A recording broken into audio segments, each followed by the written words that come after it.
Our next guest, are you ready? The next guest and the last one for today. It's exciting also for me. This lady, I have tried to get her to speak with us for, I don't know, is it a year or more? I can't quite remember now. Maybe she will remember, but it's been quite a while. I've been trying to get her to speak with us. But I'm so glad that she's here today. If I can find, oh, there it is. Okay, so let me introduce our next speaker.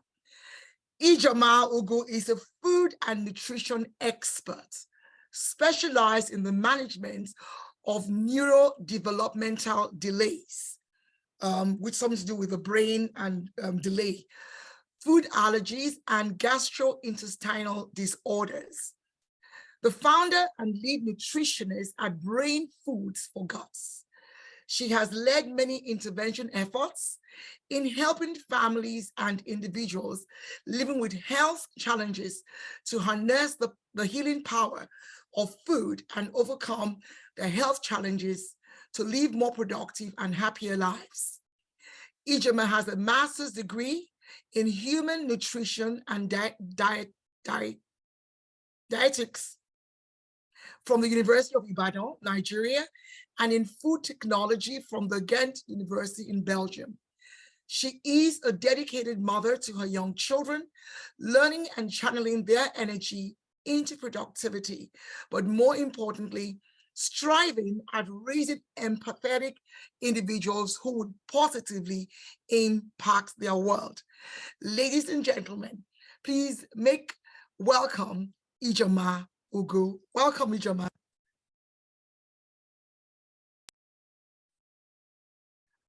You are muted. I am muted. Yeah. I am here now. Okay, so I know that you have two devices on. So can you make sure the two sounds are not on at the same time, although I will get no feedback. Oh, you're good now. Hi. We've been trying to get you to talk to us, and so I'm so happy to have you here. This lady is such a busy person. There was a time she had the contract she had, was it with WHO? Or who was it? It was Nestle. Nestle, good. The contract she had didn't even permit her to hold this kind of conversation. So I'm so glad at last we can have you here to share with us. So what I'd like to do first, before you share with us what you have for us today, is to just take us through your journey. I know people go into university and they study certain things, but you went for your master's degree in that. Why? What was your interest in it? Can you just share your journey with us? Okay, thank you so much for having me. Actually, yeah, I've been looking forward to this for so long. And I can say I'm impressed, and, we all keep learning, relearning, and unlearning. That's what I've been doing since yesterday. So talking about my journey, it's been a long one. I was privileged to receive a good gift of a child with a neurological impairment. So after my first master's in food technology, so all the while I was more or less studying nutrition while I was studying food technology, because I began to see what impacts food can actually have on mental health. So it was so obvious that, yeah, this thing is like a key to the health of humans. So after my first master's in food technology, I kind of just needed to cap it up, and I went again to study for human nutrition and dietetics. And all along, I've used both studies to support individuals living with neurodevelopmental delays. On my food technology aspect, I've formulated food products that are hypoallergenic, that is very good for children with neurodevelopmental impairments, and actually everyone who has any form of gastrointestinal and allergy, food allergy. And then I'm also consulting for families who have children with neurodevelopmental delays.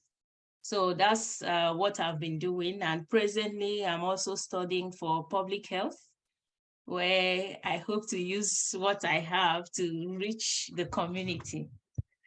Yeah, that's my So journey. you like book. Thank you so much for sharing your journey with us. And I know you are, you can come from many perspectives. I remember the first time I chatted you up about food, and you were talking about, look, how food was like a cycle, starting first with you, from being in the womb, even the person carrying the child, to the entire life cycle, and how that affects the next generation of children to come, etc., and so forth. So I guess you have some things to share with us today, and please go ahead. Okay, I would share my screen. Okay, can everyone see that? Yes, we can. All right. I want to start from the beginning.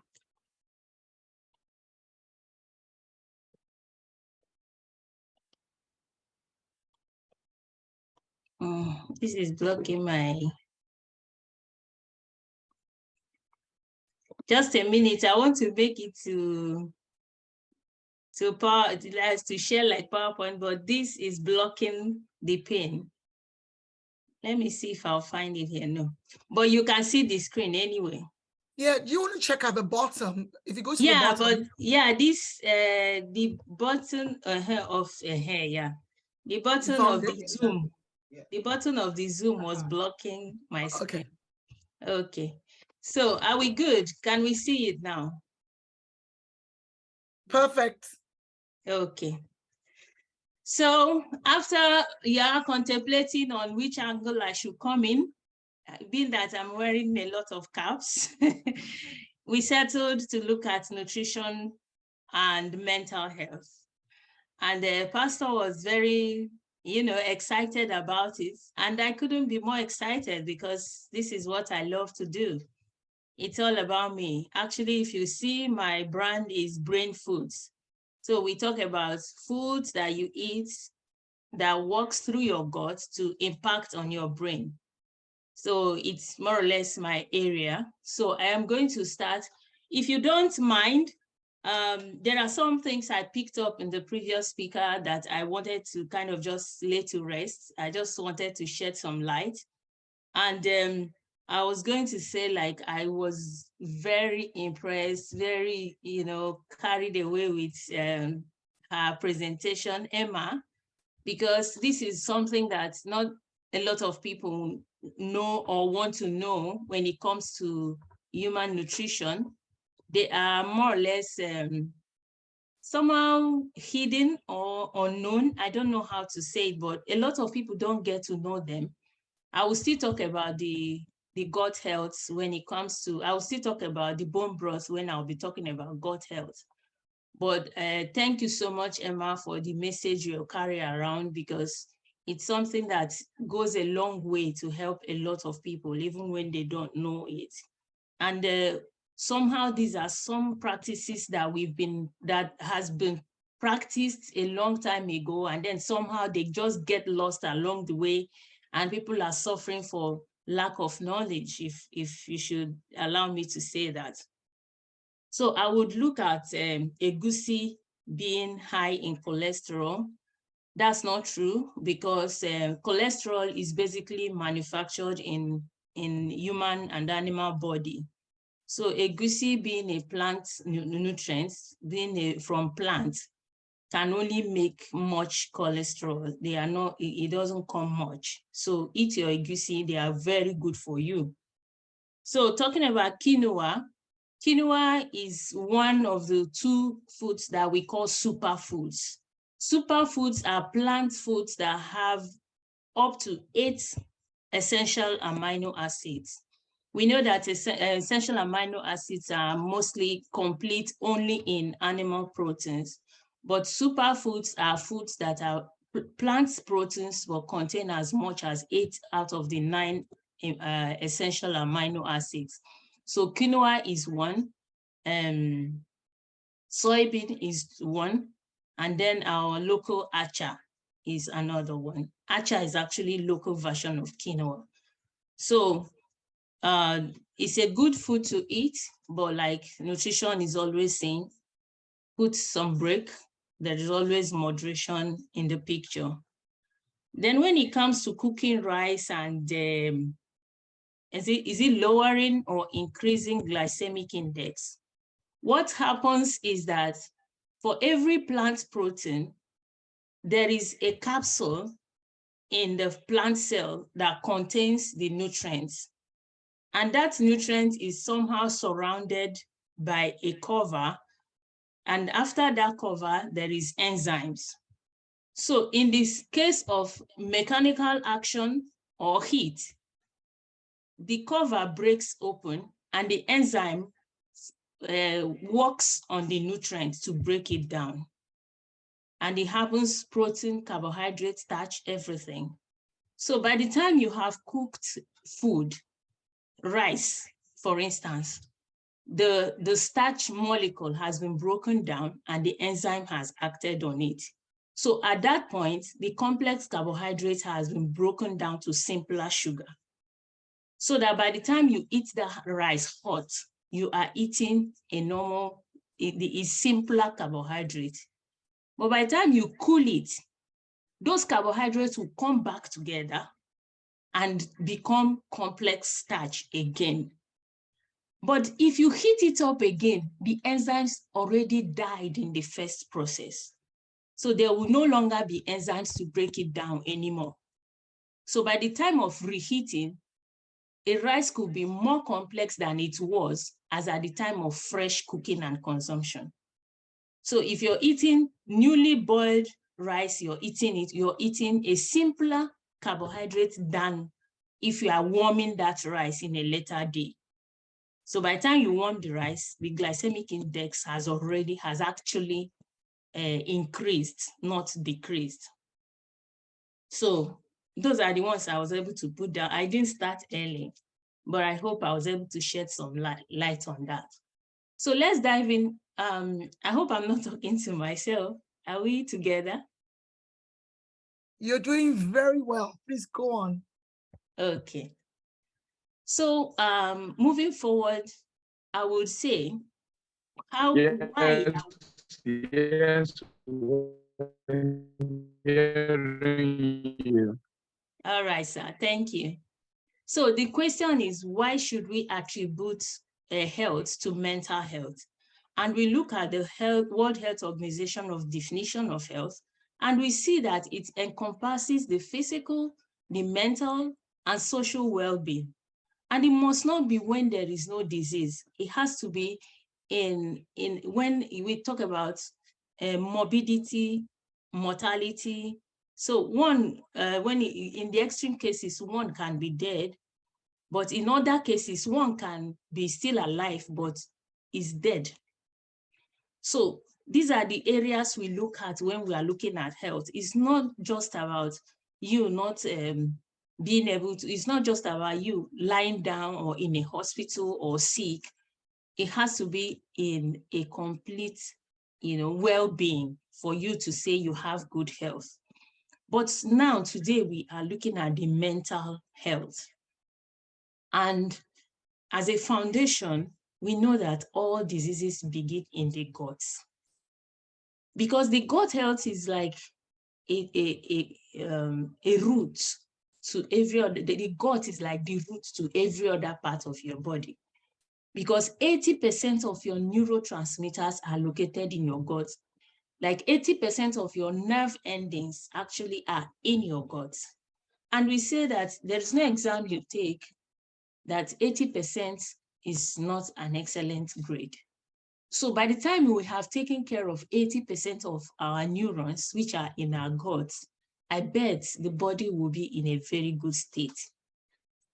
But for this gut to be in a good state, there has to be a balance of something. And that something is your gut microbiome. The microbiome is like an entity of its own. The science is trying to begin to describe it as a part of your body. Like the way you have your hands, you have your legs. Science is trying to say that the gut, the microbiome is also like one part of your body. So looking at this, we now say, how does all of this affect the condition of your brain? So when your microbiome is in an imbalanced state, these are all the things one can begin to feel. When the adage is saying that a hungry man is an angry man, what do you think? It's because the tummy is controlling the head. And then they say the way to a man's heart is his stomach. These are just, some things that help you to point back to the fact that your stomach is like a center of its own when it comes to your mental health.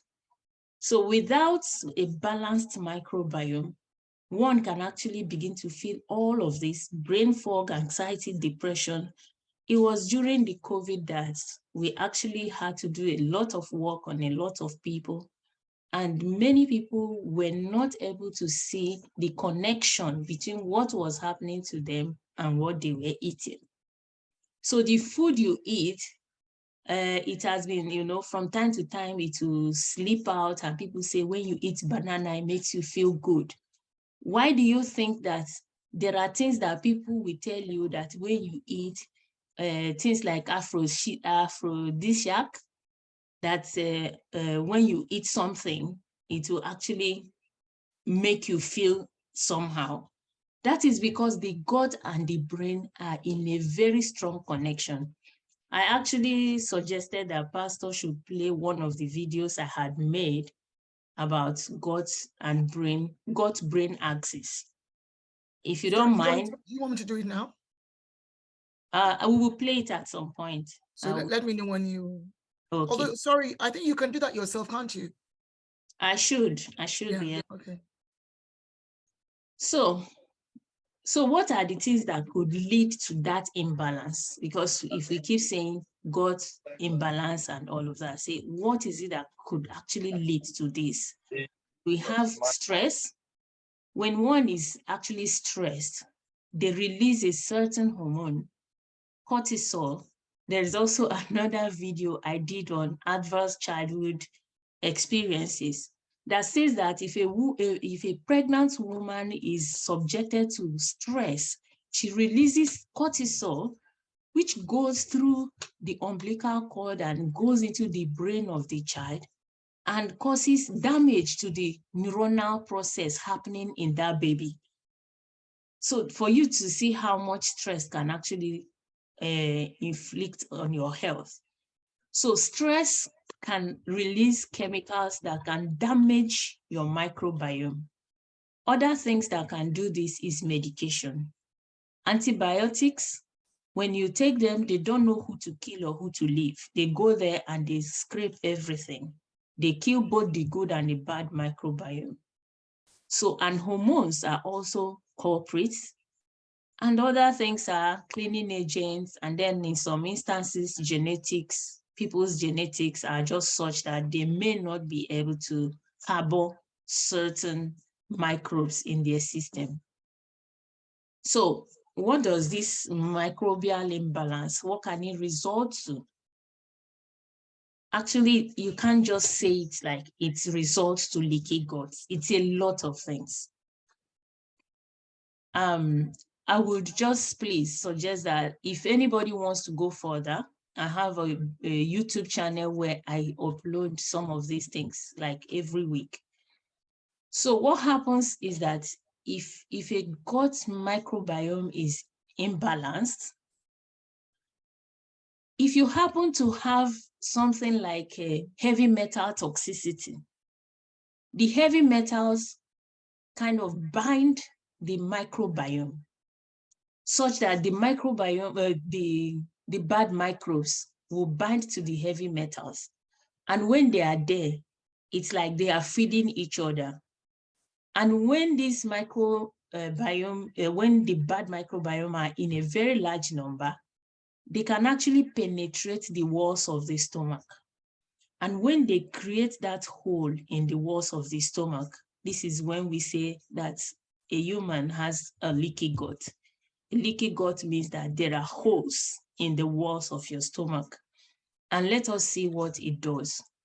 What it does is that by the time food is consumed, there is all the peristaltic movement, the churning, and the mixing and the turning into chunks, like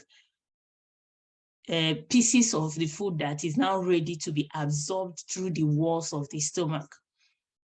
But when these holes are present, these pieces of food, as we call it, might as well be called pieces of feces. They pass through the walls of the stomach and get into the bloodstream.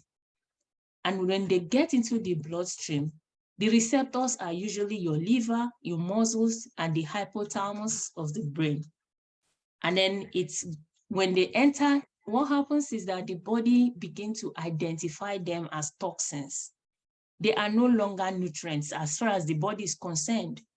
I do tell parents that if you're sitting down in your sitting room and watching telly and somebody just flies through the ceiling into your house, if you had a gun, you would have shot the person before you know whether it's your husband or your son, because the person is entering through the wrong way. The same thing happens to the body. So when you have a leaky gut, when the food enters your bloodstream through the wrong way, your body begins to produce antibodies. And it is these antibodies that begin to, incite the body to go into inflammatory state. It's the same thing that happens when you physically injure yourself. That point of injury begins to swell. That is what happens in the body, that when something that is not of the body's system gets into it, it goes into an inflammatory response.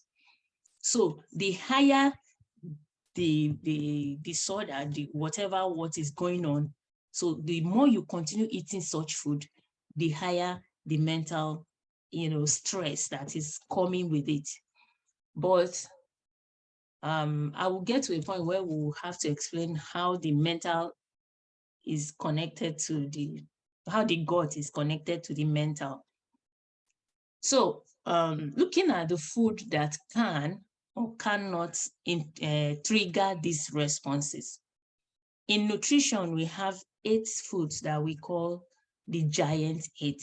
Now it's 9 because the sesame seed has been added. We have the 8 foods, which are the giant 8 allergy foods. We have the wheat, we have the milk, we have the tree nuts, which includes coconuts, we have the peanuts, we have the egg, we have the fish, we have the shellfish, which are egg, and then recently sesame, and then there's soy, and then recently sesame. So these are the foods that are more likely to trigger the allergy. But what happens with wheat? We are going to look at basically maybe 2 or 3. With wheat especially, wheat contains, the protein content of wheat is known as gluten. And that gluten, in some individuals that are very sensitive to it, they say they have celiac disease.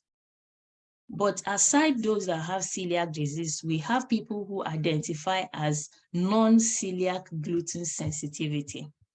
So these are people that initially, as soon as they eat wheat, they get ill, but it might not be as intense as those that have celiac.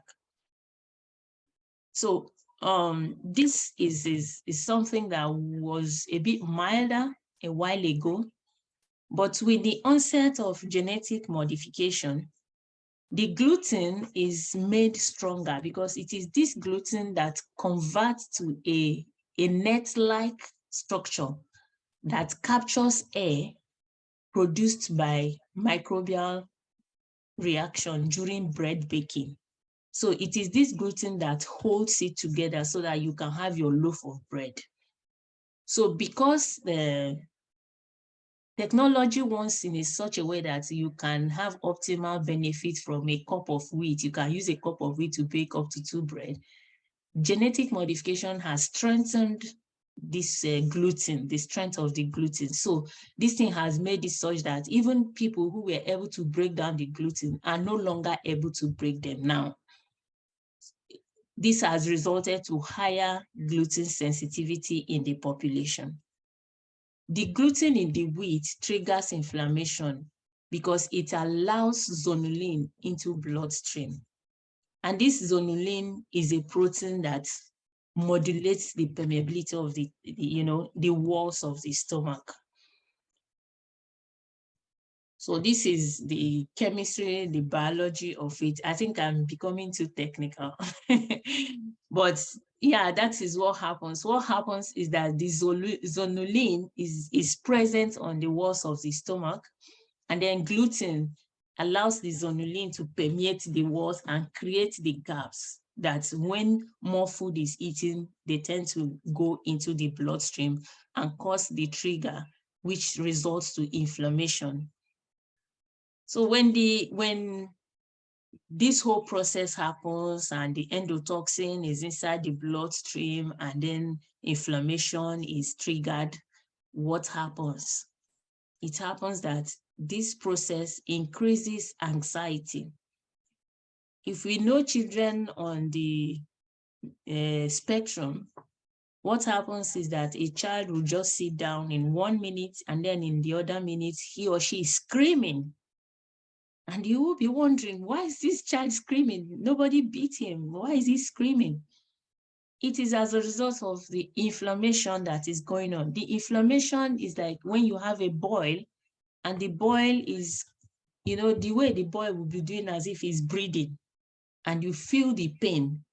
This is probably happening in the child's brain or in the child's stomach. So, I'm just saying this so that next time you see such a child, you will try and understand what they are going through. But aside that, these are the kind of things that happen when inflammation continues. And mind you, if the initial allergy continues without check, it drives the body into a continuous state of fight, more like what happens in insulin and sugar. The body is continuously looking out for what to fight, so that even if it doesn't see food to fight, it will begin to fight itself. And this is the condition we know as autoimmunity. If anyone knows autoimmunity is almost an irreversible, deadly disease. You see people losing the extreme points of their bodies. The fingers are disappearing, the toes are disappearing. It's the body eating itself up. And this can be caused by continuous exposure to allergic foods, to foods that one is allergic to. And that is what, okay, don't worry, let me not jump on. So other things that could occur from gluten sensitivity could be psychosis, lethargy, headache. You could walk into your office and you can't understand why you are not feeling bright, despite that you slept so well the previous night. It might be attributed to the 2 pieces of bread you ate earlier. So when one has gluten sensitivity, it could lead to a lot of things when it comes to your mood and your mental health. These are some of the lower things you can actually feel when you are when you have a gluten sensitivity. And here I say, remember that aside celiac disease, there is non-celiac gluten sensitivity. That can happen to a lot of people, especially with the onset of the genetic modification. Another food we always like to look at is whole fat dairy. It's not just about being whole fat, dairy especially, because mostly the casein content and then other things that come with it. Because in the raising of cow, you have a lot of antibiotics, a lot of hormones, a lot of enzymes, a lot of things that go into the body. You and I know that as a mother, whatever you eat is passed into the milk that your child drinks. So at the end of the day, when we are taking the milk, it comes with a lot of, residues, even though in food technology, there is a level of contaminants that every milk should be at before they can be admitted into the processing plant. But that is just a level, and mostly it has to do mostly with microbial load. What they consider most times is microbial load, not necessarily, these other enzymes and probably antibiotics. So this research was published in 2010 and was conducted in South Australia. And they found out that the intake of, whole fat dairy products and related products were actually contributing to increase in depression, anxiety, and stress in people, and more like contributing all to poor memory and neurological functioning. So this research is just a pointer to what dairy can actually do to people who are sensitive to its components. So we are also seeing that which other ways can nutrition actually affect our mental health. There are 3 things I listed here, which is probiotic, and there's prebiotics, and there is plant-based diet. The probiotics are the microorganisms are already live. It's like you are taking in live microorganisms, which is where the kombucha, somebody talks about kombucha, where the kombucha came in, and we are going to list them somewhere down the line. And then the prebiotics are like giving the ones in your body food, something that they will feed on, which is where fiber and fiber foods come in. And then when we talk about the plant-based diet, I would like to leave that until we explain it down the line. It's also related to prebiotics. So how does microbiome matter in mental health? There is a hormone known as serotonin, and it is this serotonin that regulates anxiety, happiness, mood. When there is low serotonin, you are in a low mood. When there is high serotonin, you are bubbling. So it is this microbiome that helps to create or trigger them to be released into your system. They are also in charge of the production of aromatic acids that helps to regulate your neurotransmitters. Neurotransmitters are basically a major issue in children with neurodevelopmental delay, because this is the reason that when you tell a child something, they cannot comprehend, because the receptor neurons are not going fast enough to the brain to return the message back to the neuron that would deliver the action. So when you say that a child with neurological impairment does not have concept of pain, that's not true. It only takes a while to come. So a child can be crying in the night because of a bully that spoke to him at school. That is when it is registering. All this while he or she did not understand what happened. It was still processing. The message is still being taken and returned. So you say, why are you crying? This child, you are mad. You are just, sorry about using that word, but like parents who just get out of it. And why are you just crying? Nothing happened to you. Or why are you just laughing like nothing? The child is beginning to comprehend the things that happened at school. That is when they are comprehending it. And that's because their neurotransmitters are not as fast as they should be. So this microbiome play an important role in the production of aromatic amino acids that would make up these neurotransmitters. So, and there is also a disrupted gastrointestinal microbiome. It plays an important role in development of mental disorders and insomnia. There are so many, functions that this microbiome plays in our mental health. And bad bacteria are also known to cause night wakes, which affect mood and mental health. There are bacteria that breed around 3 a.m. at night. Mothers with children with neurodevelopmental delays, you may know this. Children will wake up at exactly 3 and will just be awake, either laughing or jumping or just lying down, singing, humming, doing whatever at a particular time of the moon. And that is because that time of the moon is when those bacteria are laying eggs. That is when they are reproducing. So one may not know the connection, but this is actually related to the bad bacteria population in their body. It is not only these children. Most of these things happen to a lot of people, but because theirs tend to be more prominent, okay, or maybe because I am more inclined to supporting them.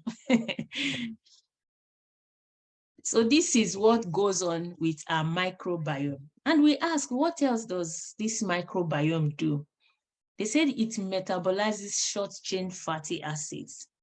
Short-chain fatty acids are the fatty acids that support your brain functions, and they influence gut-brain communication. Gut-brain communication, when we talk about gut-brain communication, there is a second brain in your gut known as the enteric nervous system. Is a complete system of its own.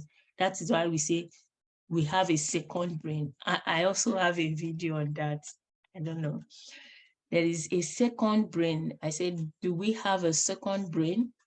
So there is a second brain in your body, which is located in your stomach. It is the enteric nervous system, and it is connected to your brain directly with the vagus nerve, such that whatever is happening in that second brain is affecting the first brain.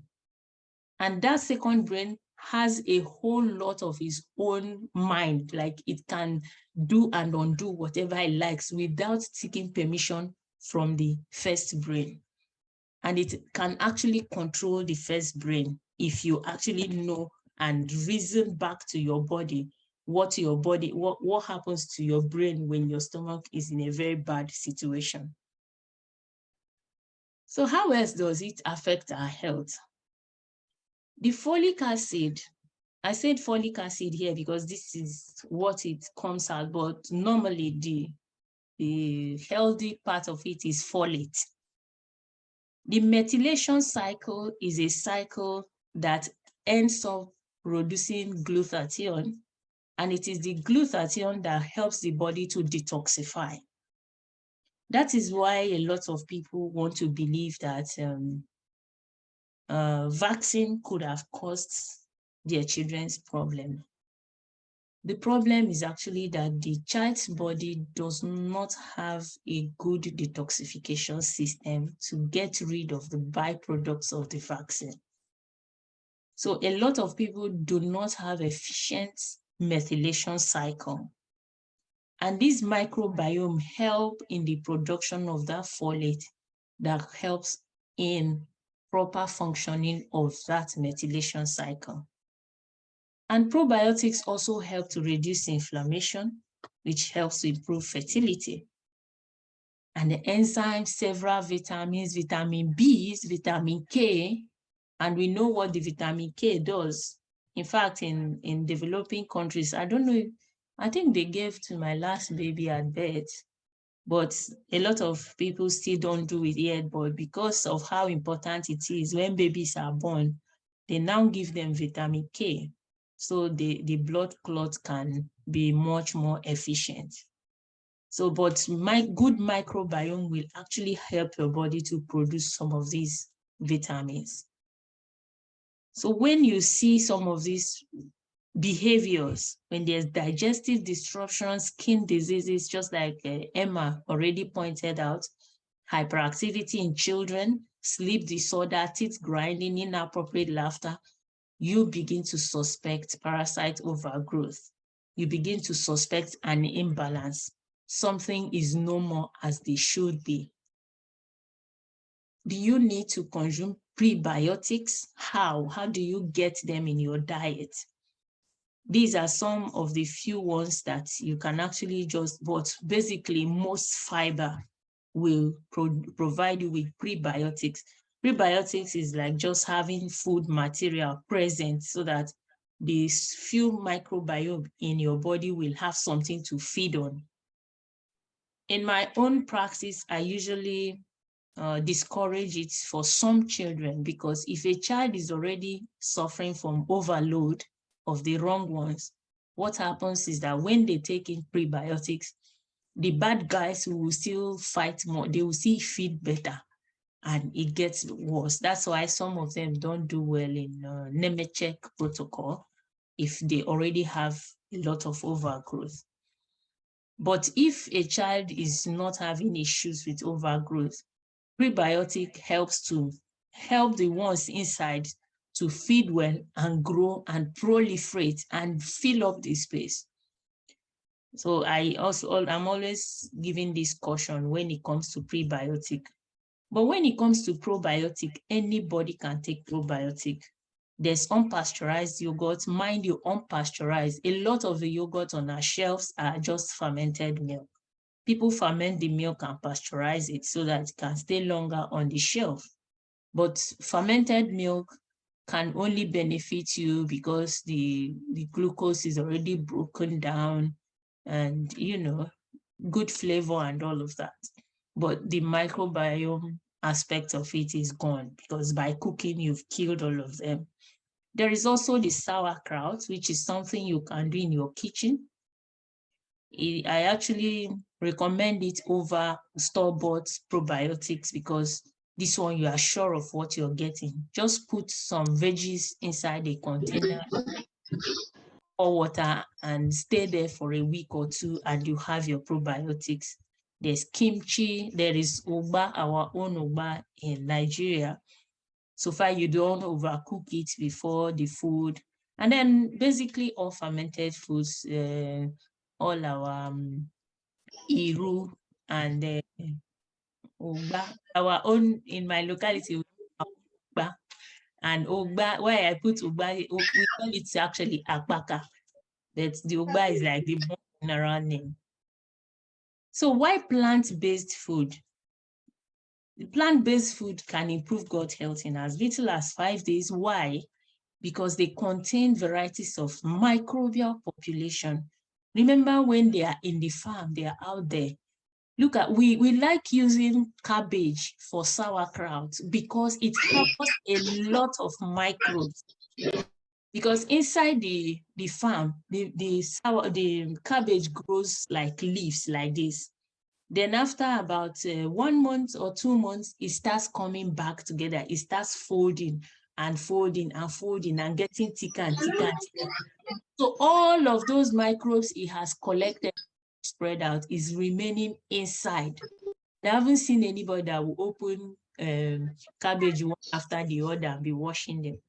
So that's why we usually use it a lot for sauerkraut because it has a very rich microbial population.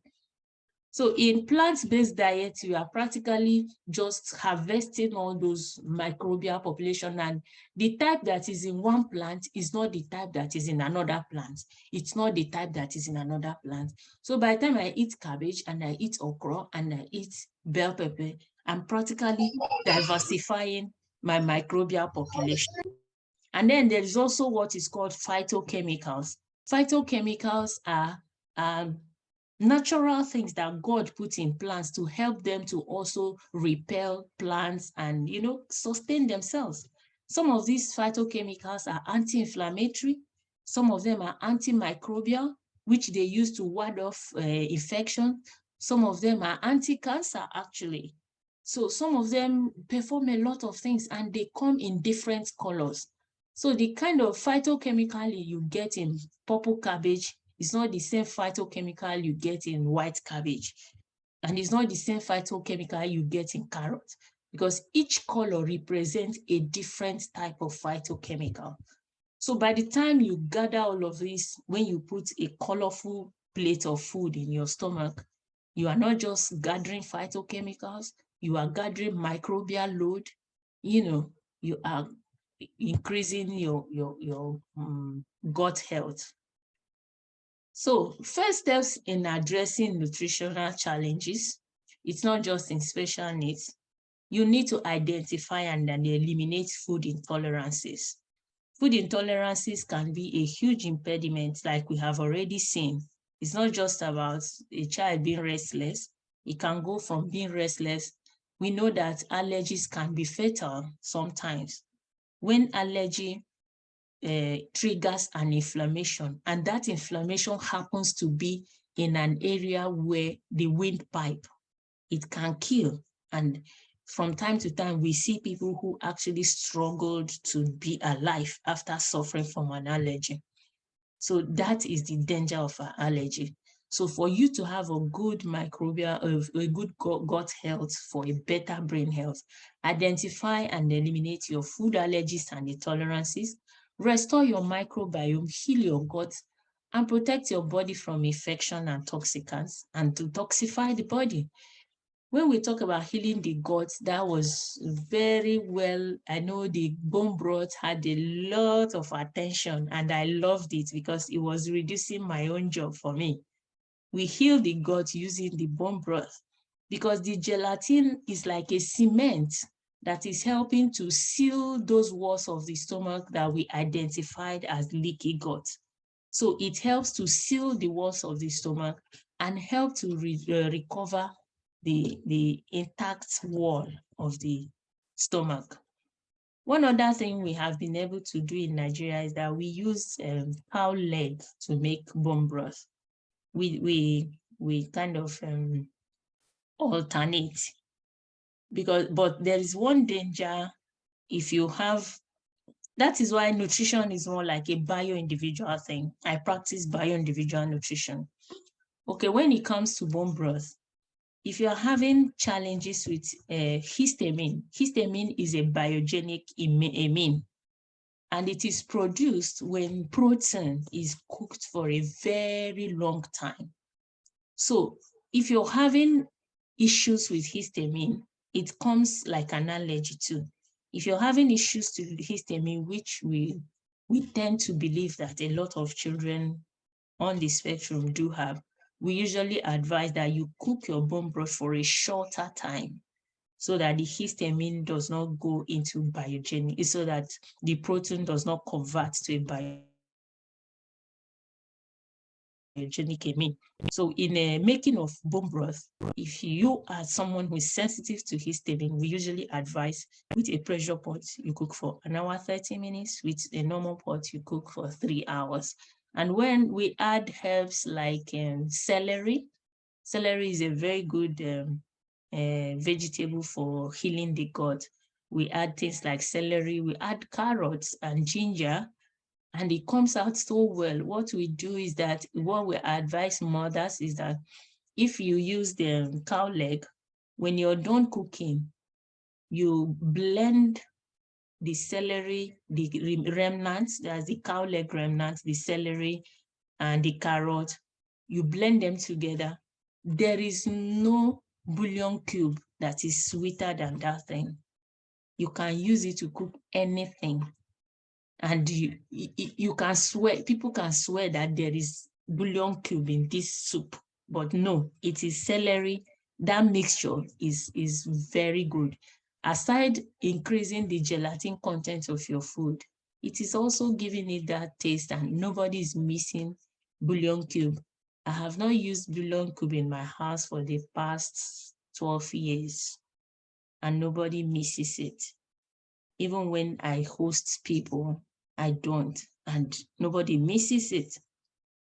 So this is just a tip somehow.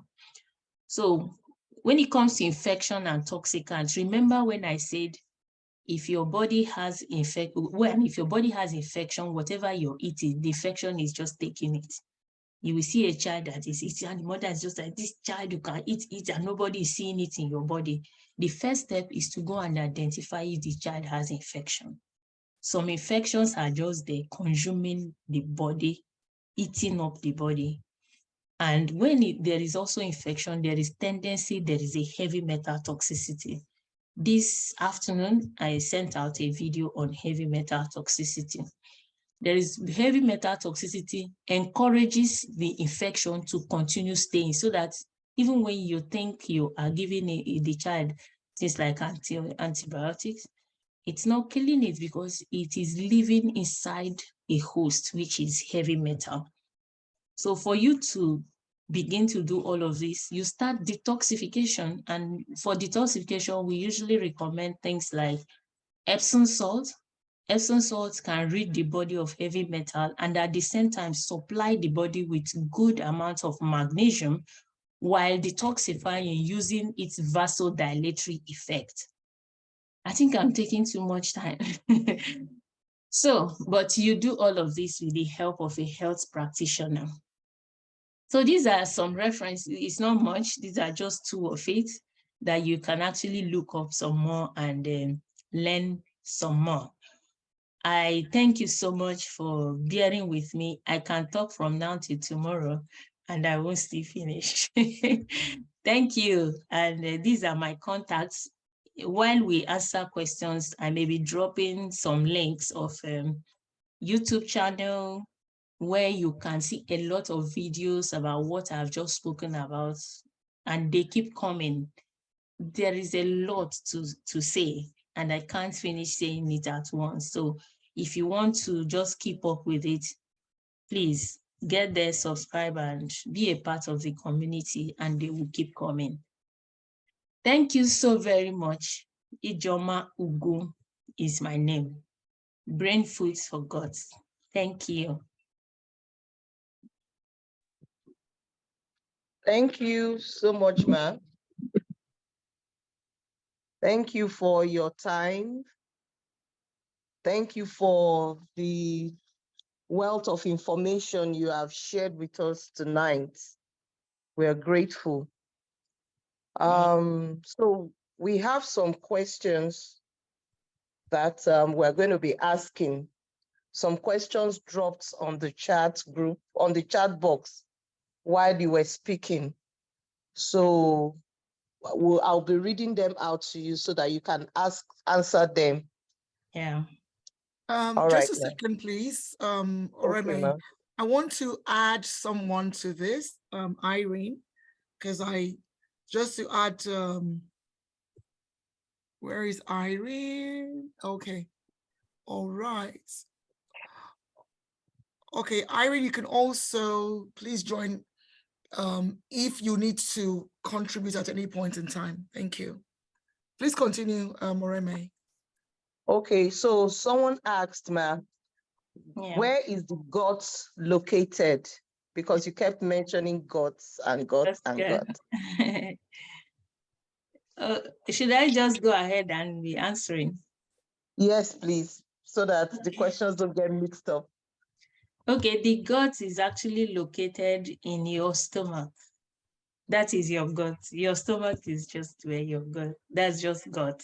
I'm so sorry, the word is what I'm using, but it's actually just your gastrointestinal system is your gut. Okay, okay. All right, thank you. Then the next question is, how do we make sure we have enough of this microbiome in our system? Okay, the microbiome is, okay, I think I spoke about it, is the totality of microorganisms in your body. So what you should be asking is, how do we make sure that it is balanced? And that was spoke about prebiotic and probiotic. You can use prebiotic to breed them, like use and give them as food to eat and proliferate. Then you can use probiotic. Probiotic are the life microorganisms which you just consume so that the good ones will be more in number than the bad ones. Okay, okay. How do we combat, you mentioned night wakes. So someone asked, how do we combat bad bacteria that causes night wakes? Okay, when we are looking at bacterial overgrowth, there are 3 ways to tackle it. One way is by nutrition. Nutrition is that you have to begin to consume foods that would basically starve them. They feed a lot on complex carbohydrates.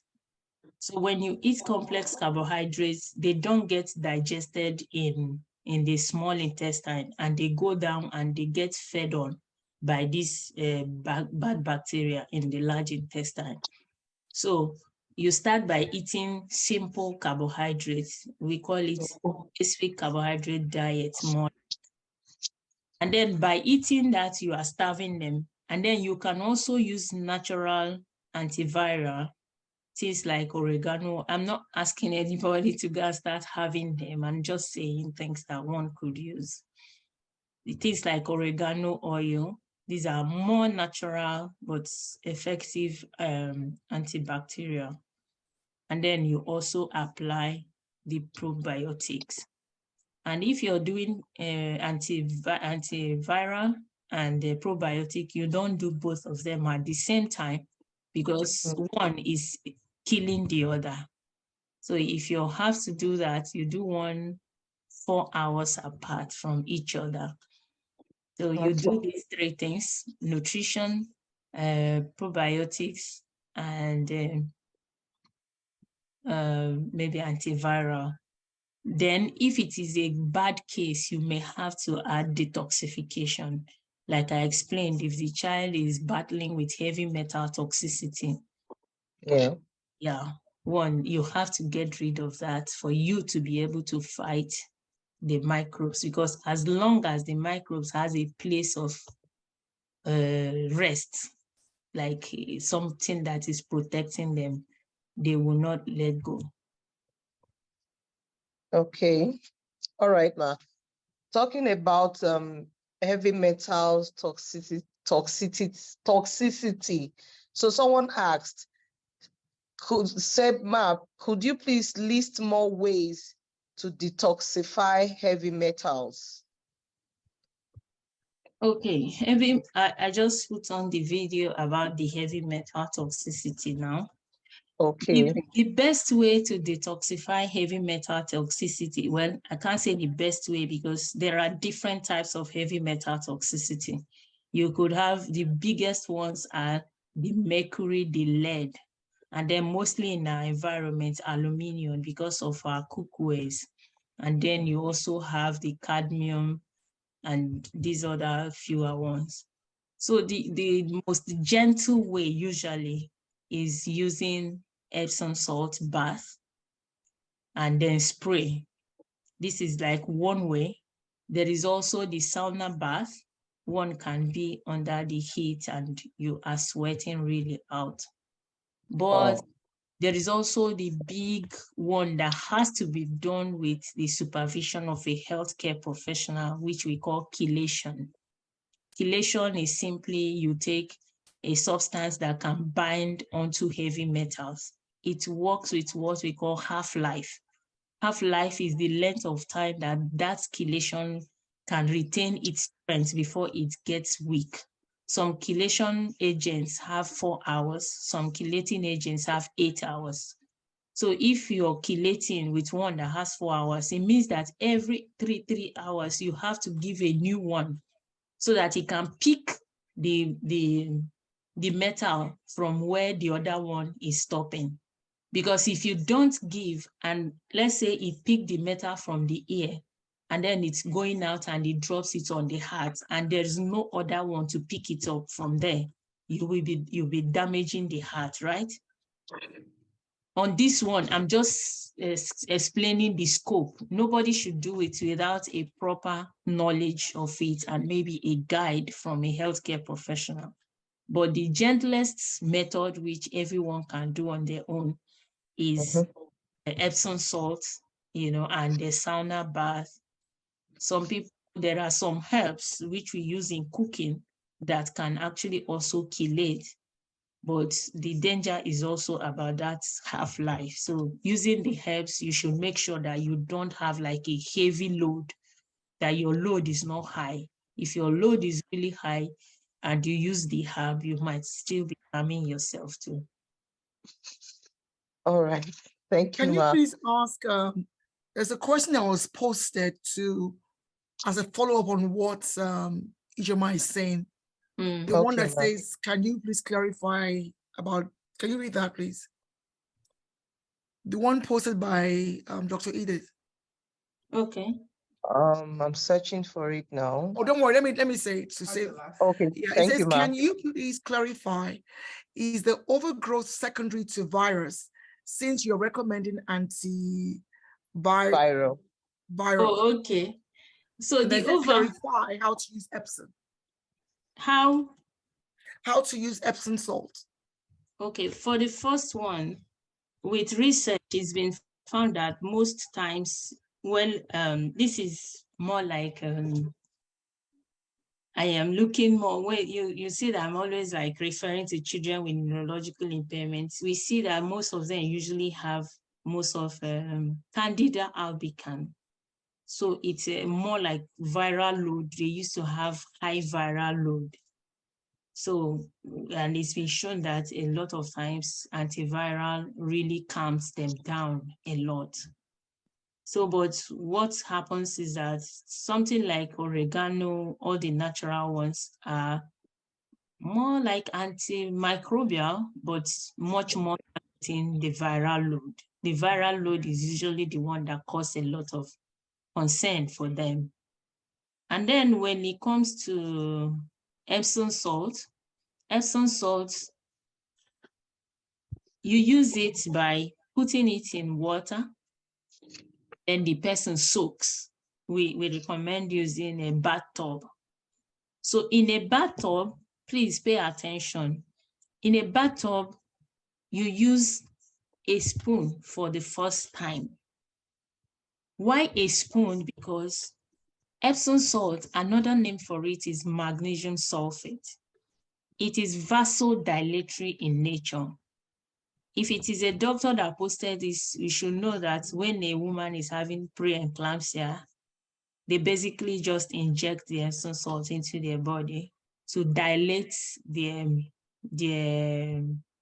veins and arteries so that blood can flow. So when blood is flowing better, the pressure on the heart comes down.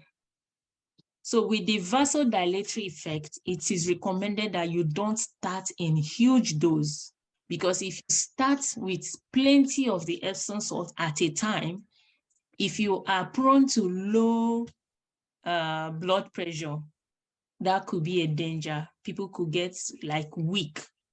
We use it for children on the spectrum because it also calms them down. Like the child is hyperactive and everywhere, and after the Epsom salt, the child just goes to sleep.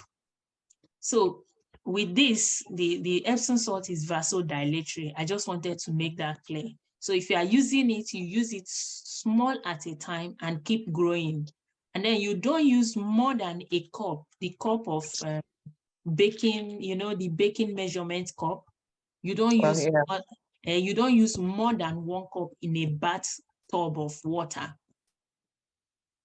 because it has to be moderate so that it doesn't cause overdilation to now bring about low blood pressure. In using Epsom salt, you just use a spoon to a bath. If it's not bringing you down too low, you can add, but don't exceed a cup in a bath. You can soak yourself in the water. You can also put it in a bucket while you watch television and put your 2 feet inside.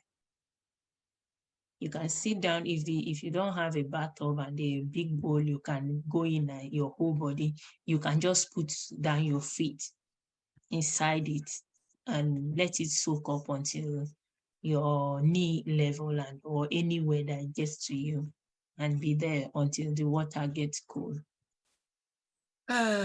Honestly, some of these things you're saying reminds me what you might call old wives' fables. Yes. Because Remember when I we were said younger, that. that's what my mom used to do for us. Yeah, All especially these when Epsom you're salts. falling ill. Yeah, I don't think I think even till now she still has. She always asks for Epsom salt and the like. Okay, thank you. Oreme, I don't know how we can speed this up because we've gone past our time. Let's see what Okay. we can do in the Let me garbage of just time take- we have. All right. So Ma, what kind of vegetables do you put inside water for a week to get the probiotics? And won't the vegetables spoil if we soak for 1 week? Okay, it doesn't. You actually in Nigeria we actually use 2 weeks, and it doesn't. And what we use is cabbage. Please, I'm not asking too much. Go to my YouTube channel. You will see I made a video on how to prepare your sauerkraut at home. Okay. That's why I say we like using cabbage, because cabbage has like multitude of microbes to work on the starch when you squeeze it very well and soak it, and it doesn't spoil. It doesn't actually spoil because even after soaking, you can still bring out the, if you are doing this for a child, you can sieve it, give the child the liquid, but you as the mother, you can be using the solid to make your smoothie or even put in your salad. That's like billions of coliform forming units of probiotics you are eating. Okay, Ma. Thank you, Ma. Can we take the supplements in stores that says probiotic and prebiotics? Yes, you can, but they come with their own challenges, because the supplements in the stores for probiotics, for example, are the lyophilized microorganisms. Lyophilized means that they are made to be dead until they find a good condition to thrive. So if they are made probably in the US to be alive and thrive at maybe 27 degrees, and then it passes through Ojota and stays under 30 degrees, and then they come alive, and then it goes into the shop and goes under 20 degrees, and then they die. And then by the time you buy them, they have resurrected and died.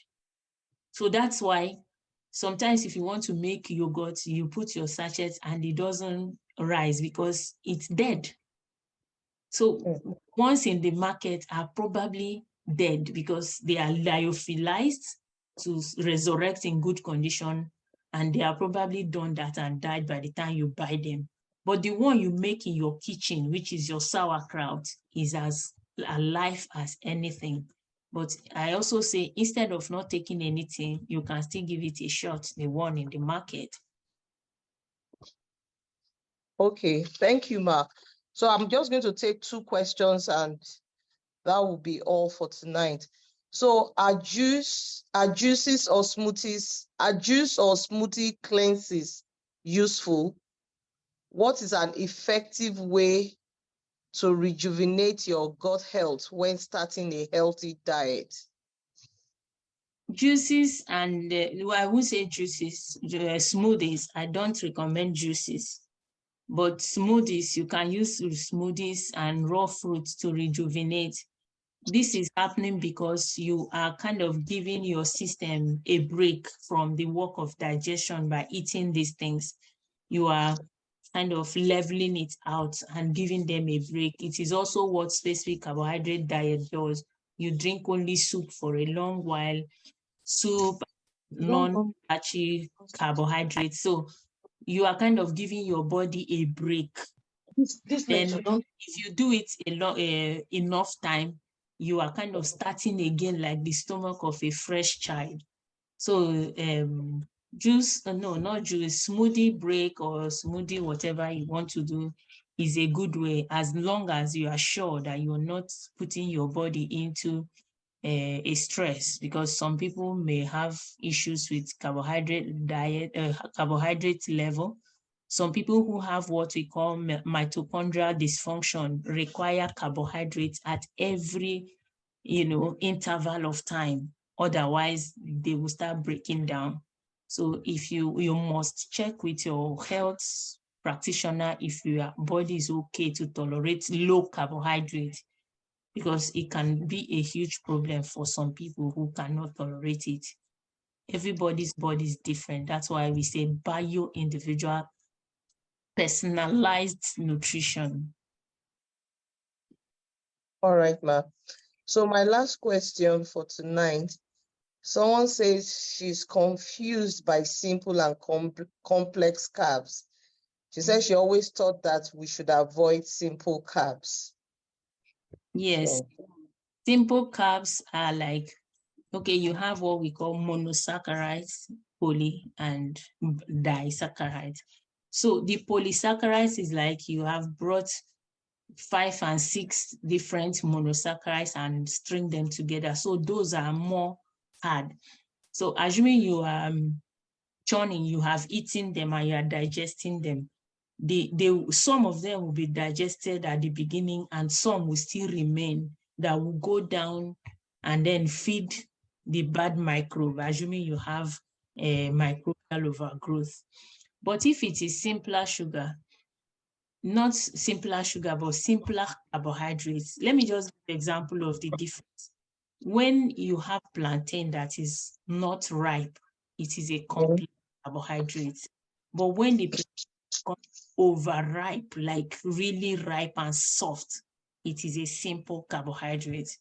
So when in my practice, when a child is having overgrowth, we recommend that the child eats only overripe plantain and overripe banana, and then other simpler, vegetable kind of carbohydrates, and not the very complex ones that will go, feeding the bad microbes. So the simple and the complex is all in the structure of this starch. okay. Thank you, Ma. While I wait for someone to take over from here, I just have one last question. How can our daily diet significantly influence our mental well-being? What foods are the ultimate brain boosters? Okay. Our Yes, brain, ma'am. yeah, a lot of things in our brain, like up to 60%, I'm not so sure right now, of the brain is made up of fat. So fatty foods, when there is when there is need to boost the brain, fatty foods are usually good ones. Vitamin E, foods that contain vitamin E, which is found in nuts mostly, that contain vitamin E, or pears, nuts, avocado, black pear, groundnut, peanut is groundnut, cashew nuts, all sorts of nuts. And then good healthy oils, which most likely will still come from the things like avocado and then olive. So these are the kind of foods that, and then you have the berries, the blueberries, the blackberries. These are the kind of fruits and foods that helps to boost the brain. Any food that has healthy fat, and any food that has vitamin E, and then vitamin B to a large extent too. B complex, and the omega-3 is still more like the fatty side. Omega-3, vitamin E, vitamin A. These are some of the foods that are good for your brain. Not fatty food, oily food, but healthy ones though. They help a lot. And then, like we have really pointed out today, any other food that helps to keep your stomach in a good state, that balances your microbiome and restores your gut integrity, is invariably still encouraging the health of your brain, like the probiotics. All right. Thank you so much, ma'am. Thank you so much, Ma, for coming over. It was a very enlightening session, very, very deep, well-informed, well-researched. And thank you for answering all our questions. We also want to thank Ngozi for coming up and for the very, and I learned so much.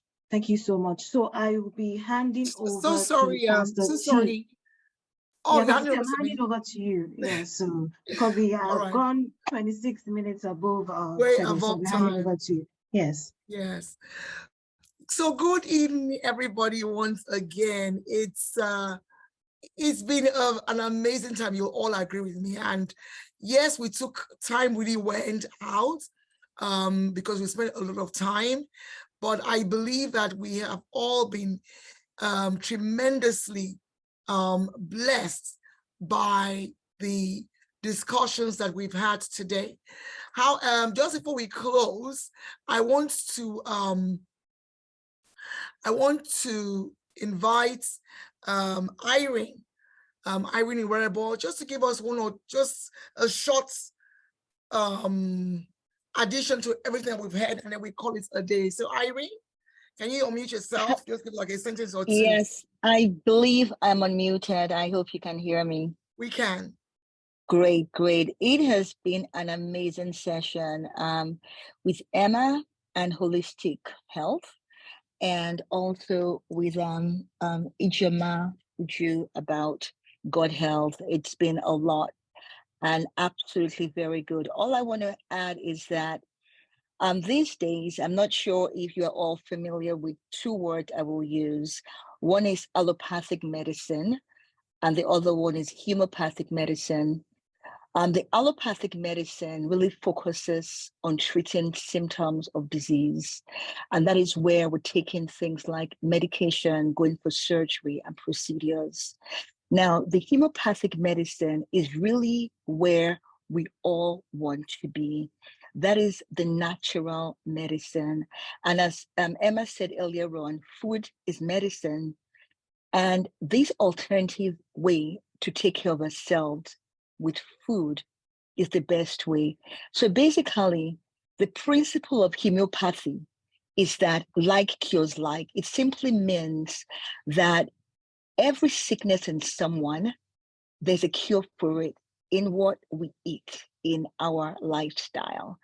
And the good thing with picking a homeopathic over allopathic lifestyle is that one, we will not have the side effects that usually medications give. Like Emma mentioned about avoiding taking substitutes, even vitamins. She's right.